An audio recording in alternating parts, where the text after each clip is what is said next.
Teachers वाले exam में आप सभी का स्वागत है। और इस समय सभी लोग केवीएस और टीचर से रिलेटेड तैयारी कर ही रहे होंगे। और जो टीचर से रिलेटेड तैयारी, उसमें जो इस समय जो सबसे बेस्ट वैकेंसी जो चल रही है, जिसके लिए सभी लोग प्रयास कर रहे हैं, वो है अपनी केवीएस की। तो केवीएस की वैकेंसी चल रही है, जिसमें बहुत से लोग स्टूडेंट तैयारी कर रहे हैं। बट क्या हो रहा है कि बच्चों को जो पेडागोगी है, जो आपके 60 मार्क्स की आनी है, उसका मटेरियल नहीं प्रोवाइड हो पा रहा। तो हमारे चैनल में आपको पूरा मटेरियल विद टाइपिंग के साथ प्रोवाइड होगा, जो आप फ्री ऑफ कॉस्ट है, इसमें कोई कॉस्ट नहीं है। और टॉपिक वाइज जितने भी टॉपिक हम लोग क्लियर करेंगे, उस सभी टॉपिक का हम यहाँ पे एनालिसिस करेंगे, ठीक है। तो ये पेडागोगी का पहला पार्ट है। आज हम जो पढ़ने जा रहे हैं वो एफएलएन से रिलेटेड है, टॉपिक है। पहले हम टॉपिक वाइज कंप्लीट करेंगे, उसके बाद हम प्रैक्टिस टेस्ट सीरीज चलाएंगे, ठीक है। तो चलिए स्टार्ट करते हैं समय नहीं गवाते हुए। तो हमारा जो आज का टॉपिक है वो है एफएलएन, फंडम फाउंडेशन लिटरेसी एंड न्यूमरेसी, बुनियादी साक्षरता और संख्यात्मकता, निपुण भारत, ठीक है।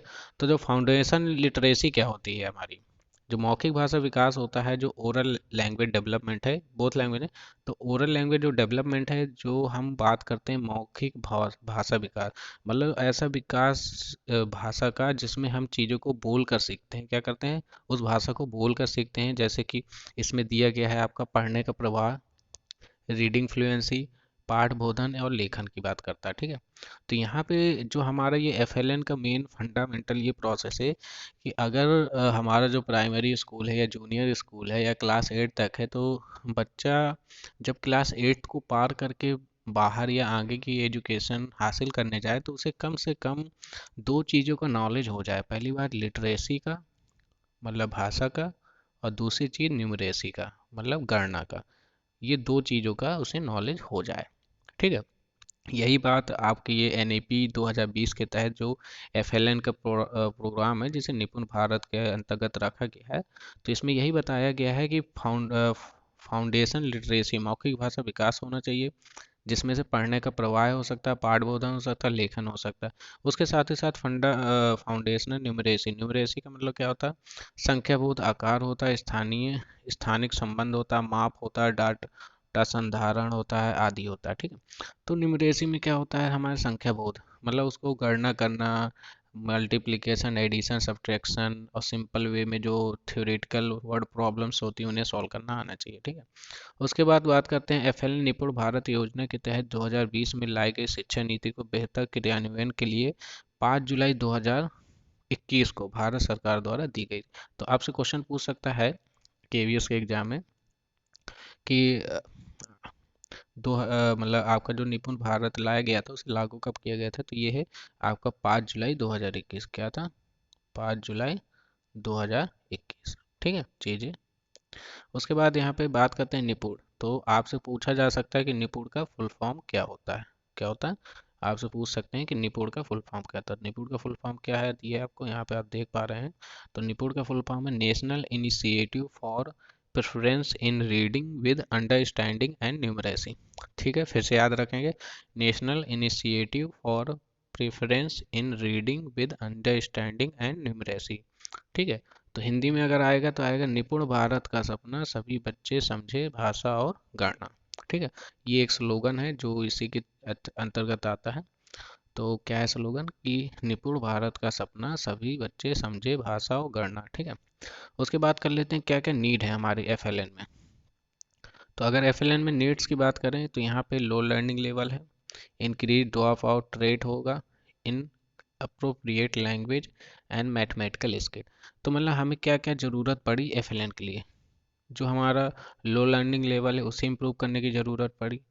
उसके बाद जो हमारे ड्रॉप आउट रेट हैं उनको इंक्रीज करना पड़ा। उसके बाद जो हमारे इनअप्रोप्रिएट लैंग्वेज है, मैथमेटिकल, मतलब कि आपको क्या करना है, जो इनअप्रोप्रिएट लैंग्वेज है, मतलब कि जो बच्चों की स्थानीय भाषा है, उसको हमें क्या करना पड़े, इम्प्रूव करना पड़े। मतलब जब बच्चा आए स्टार्टिंग में स्कूल में पढ़ने, तो उसको कोशिश यही करनी चाहिए कि उसकी उसकी ही मातृभाषा में हमें उसको विकास करना चाहिए, ठीक है, कक्षा 3 तक 5 तक। तो करा यही। और चौथा पॉइंट क्या है, कि कक्षा 3 में आने तक सभी बच्चे पढ़ने वाले इतने सक्षम हो जाएं। तो दूसरा क्या है, कि हमारे उद्देश्य ये है फैलन के तहत, कि जो कक्षा 3 में बच्चे हैं, कक्षा 3 में आते आते बच्चे को पढ़ना आने लगे, ठीक है। उसके बाद करते हैं मुख्य उद्देश्य क्या क्या थे एफएलएन में।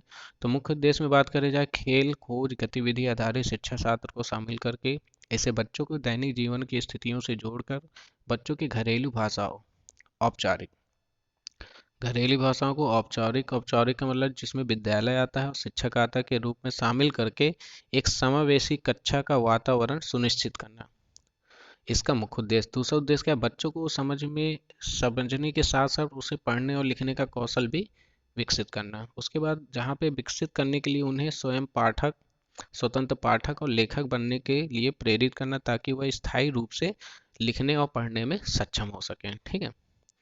बच्चों को हाई क्वालिटी टीचिंग मटेरियल उपलब्ध कराना, जो उन्हें सांस्कृतिक विरासतों से भी रिलेट कराए और हमारे ये जो मटेरियल स्थानीय भाषा और मदर टंग को में उपलब्ध हो। मतलब बच्चे को जो भी आप मटेरियल प्रोवाइड करो तो कोशिश करो कि वो उसके मातृभाषा में ही उसको प्रोवाइड हो, ताकि वो उसे आसानी से पढ़ सके। ठीक है। उसके बाद शिक्षा के स्तर लेवल का मूल्यांकन किया जाना चाहिए, ये इसके मुख्य उद्देश्य थे। पोर्टफोलियो में बात करें तो जिसमें पोर्टफोलियो आता है आपका, पोर्टफोलियो के बाद टीम वर्क प्रोजेक्ट होता है, इसमें रोल प्ले होता है, उसके बाद क्यूज होता है, ये 4 पॉइंट होते हैं। उसके बाद रिसोर्सेज क्या हैं रिक्वायर्ड एफएलएन के लिए। तो इसके लिए दूरस्थ क्षेत्रों से स्थानीय सरकार और समुदाय द्वारा स्कूल सार्वजनिक कार्यालयों की स्थापना करता है। डिजिटल लाइब्रेरी फॉर ऑल, इसमें आपका दीक्षा ऐप आ जाता है, क्या आ जाता है, दीक्षा होता है। ई पाठशाला आता है, ई पाठशाला ऐप आता है। उसके बाद NROER आता है। ठीक है। तो ये तीन आप याद रखना कि जो आपके डिजिटल लाइब्रेरी के फॉर्म में आपके तीन ऐसे आते हैं। तीन कौन कौन से हैं, पहला आपका है दीक्षा, दूसरा ई पाठशाला, तीसरा नरोवर। ठीक है। तो ये तीन आते हैं। असेसमेंट में बात की जाए तो तीन प्रकार के असेसमेंट एफएलएन के तहत हैं, जिसमें एडॉप्टिव असेसमेंट है, फॉर्मेटिव असेसमेंट है और स्कूल बेस्ड असेसमेंट है। ठीक है। पीयर ट्यूटरिंग की बात की जाए तो सहपाठी शिक्षण है, जिसमें बच्चों को आपस में शिक्षण करना सिखाया जाता है। उसके बाद लक्ष्य में होता है, लक्ष्य में क्या होता है, learning goals of mission 2026 to 27, मतलब जो हमारे इसका लक्ष्य रखा गया है इस एफएलएन का कि 2026 और 27 तक जितने भी बच्चे हैं, जितने भी बच्चे हैं उनको कम से कम क्या हो सके, लिटरेसी का नॉलेज हो सके और साथ ही साथ न्यूमरेसी का नॉलेज, मतलब भाषा का और गणना का नॉलेज हो सके, ताकि अगर बच्चा 8 के बाद नहीं भी पढ़ पा रहा तो वो कम से कम कहीं भी अगर व्यवसाय वगैरह स्टार्ट करता है तो उसे उस भाषा का ज्ञान हो और साथ ही साथ उसे गणना आ सके, ताकि वो कैलकुलेशन वगैरह कर सके। ठीक है। अगला बात करते हैं अभिवृद्धि, ग्रोथ क्या होता है, शरीर की संरचना का या आकार का बढ़ने को वृद्धि कहते हैं। विकास क्या होता है, अभिप्रेरणा एवं अनुभव के फलस्वरूप जो होने वाले परिवर्तन होते हैं ग्रेजुअली श्रृंखला को विकास कहते हैं। ठीक है। वृद्धि बाह्य होता है, विकास एक्सटर्नल एक्सटर्नल दोनों हो सकता है, मतलब जो वृद्धि होती है वो बाहरात्मक होती है और जो विकास होता है वो एक्सटर्नल और इंटरनल दोनों होता है। वृद्धि कुछ समय के बाद रुक जाती है, मगर विकास जीवन भर चलता रहता है, क्योंकि जो डेवलपमेंट है, जैसे हमारी पढ़ाई, पढ़ाई एक रुकने वाली चीज़ नहीं है। हम पढ़ाई जीवन भर करते हैं तो वो हमारा एक डेवलपमेंट है, विकास है। मगर जो वृद्धि होती है, जैसे हमारे शरीर की वृद्धि हो रही है तो एक समय के बाद हमारे शरीर का बढ़ना बंद हो जाता है। ठीक है। वृद्धि क्रम के अनुसार नहीं चलती, सेव है जो हमारी वृद्धि है। अब मान लीजिए हाथ बढ़ रहे हैं तो जरूरी थोड़ा ना कि सिर भी बढ़ेगा, बाल भी बढ़ेंगे, ऐसा कुछ नहीं। ठीक है। तो वृद्धि क्या होती है, क्रमानुसार नहीं, मगर विकास एक सुनिश्चित क्रम में बढ़ता है, कि जो हमारा लेवल होता है वो एक के बाद अप होता है, ये नहीं कि सीधे एक लेवल से सीधे 10 लेवल में आ गया। ओके।